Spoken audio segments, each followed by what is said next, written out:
man la Mouhamed Diop ñu gën ma xam ci turu Mouhamed GD donc nekk artiste poète slameur photographe bon mën nañ passé parce que li ci des xëy na affaire noo ko daara la. waaw li nga xam ne moom mooy suñu passion ci bind mën nañ ne comme ni ñu koy waxee rek bépp ndongo daara dañuy nekk ci daara ji daf ci tàmmoon di bind ba xëy na bi ñu demee benn jamono art bi di slam dikkal ñu donc ñu dugg ci forcément ku nekk slameur da ngay nekk bindkat donc ñuy bind yi nga xam ne moom la ñu sentir ci pas mal de sujets yi nga xam ne xëy na ñoo ngi koy dund moo xam ci société bi ak suñu ay sentiments ci yi nga xam ne ñoo ngi koy am ci yenn yi ñuy jëfandikoo. sama source d'inspiration peut-être mën na bañ a nekk lu fixe ça dépend ak ci lu mu mënti doon moo xam ci sujet la wala ci benn nit la benn affaire moo may inspiré ci moom rek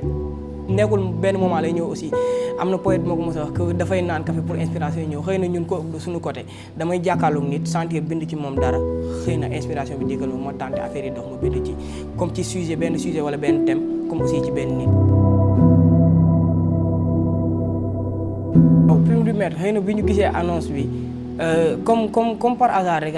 bind naa texte bi dem ba ci biir sentir ban titre laa ko parce que binduma titre ba pare soo ko bind texte bi xëy na commencé naa bind rek li nga xam ne moom moo nekk di ñëw sama xel mais comme par hasard bi ma liiree texte bi xool li ma nekk di bind nii non li ma ci sentir mooy sargal lay tekki au fait moo tax pourquoi pas ma titré texte bi sargal donc continuer li nga xam ne moom laa bindoon gën a appuyer sama bind nag ci li nga xam ne moo nekk sargal boobu noonu ba yàlla dogal texte bi dugal ñu ci lauréat wu Plume du Maître édition 5. sargal c'est très normal parce que daf ko mérite nag ki nga xam ne moom la ñu waxoon sargal suñu ne Serigne Moussa tak sa xel li muy njëkk a xalaat mooy kii nañu ko sargal parce que d'après toog calcul xalaat li mu liggéey yëpp moo xam ci côté diine la moo xam ci côté réew donc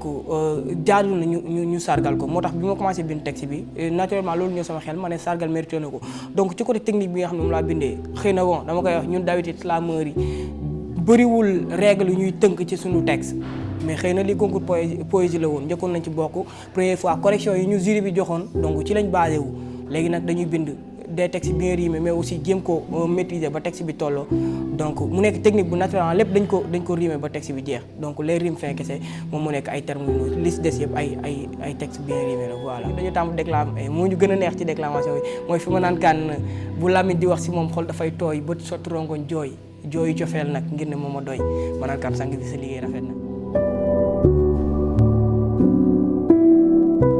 bon Plume du Maître wax dëgg fa yàlla lu nuy apprécier la yaakaar naa suivre naa 3e édition la si je ne me trompe pas benn responsable di ko wax benn moo ngi permettre ñi nga xam ne parce que man bu dul woon a Plume du Maître d'après texte sargal bii nii yàlla xam ne mën na ba ñëw ma bind ko parce que parfois daf may jafe loolu pour ma bind Serigne Moussa damay toog yàlla xam na ko toog jéem a tenté benn affaire wala benn affaire dikkal ma ne non su ma toogee bind ci mais dinaa ubbi page bi du ma xam lu ma war a bind ci moom damay am problème mu ma kii nii mais texte bi comme par hasard quelques jours avant concours bi ci laa ko bind parce que dama ne non dama war a participer donc forcément dama war a participer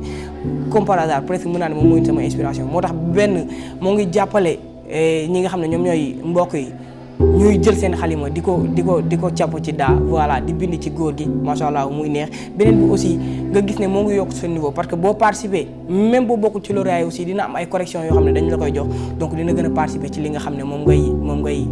naka la ñu koy waxatee moom mooy sa connaissance ci li nga xam ne moom mooy poésie moo tax c'est très important initiative bi ak ni nga xam ne moom lañ koy dérouler ci wàllu organisation macha allah.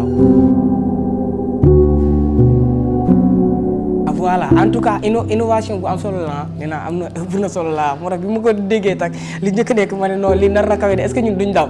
parce que bon xam naa ne ñi nekk ay lauréat ci ñi nga xam ne moom mooy Plume du Maître yi jàll yee bon da ngay lire seen texte yi parce que chaque texte balaa ñoo gis cérémonie dinañ publier texte yi mais da nga koy lire sentir niveau bi nga xam ne moom lañu nekk di bindee en tout cas xam naa ne ñi nga xam ne ñoom ñoo fas yéene lire noonu préparé xam ne dinañ lire lu ëpp seen bopp yi parce que xam naa ne gars yi li ñuy bind na yéeme en tout cas ñun ñoo ngi jéem a xool incha allah li ñëw suñu xol ñu yëg ko suñu xel xalaat ko jàpp ne normal la dinañ ko bind proposer ko ñi nga xam ne ñoom ñooy waa MN ak ñi nga xam ne ñoom ñooy suivre messagement notre yëpp xëy na ci plateforme yi. donc ñoo ngi woo képp koo xam ne sponsor nga wala partenaire nga ñëw participer ci li nga xam ne moom mooy Plume du Maître nekkul lu metti jàppalante kese la yéen a ngi gis liggéey bu rafet bi nga xam ne ñoo ngi koy def à travers concours bi nii mu nekk sargal Serigne Moustapha donc mu nekk seen participation ci li nga xam ne moom mooy anniversaire am bi am chaque juin donc c'est très normal képp koo xam ne yor nga sa produit bëgg mu jaar parce que quoi qu'on puisse dire compétition la boo xam ne dañu koy suivre à travers cérémonie bi ak avant compétition bi yëpp donc képp koo xam ne sponsor nga yaa ngi yor sa produit bëgg mu jaar bëgg nit ñi bëgg ko voilà donc ñëwal participer ci pluviométre bii nii voilà ñu jàllale sa produit te nekk loo xam ne lu jafe la ñoo ngi woo képp koo xam ne sponsor nga rawatina nga xam ne aussi ñoom ñu nekk ay Moustarchidine yor ay produits donc ñëw leen ngeen participer ci concours bii nii ngir jàppale seen bopp mais jàppale aussi seen ay mbokk voilà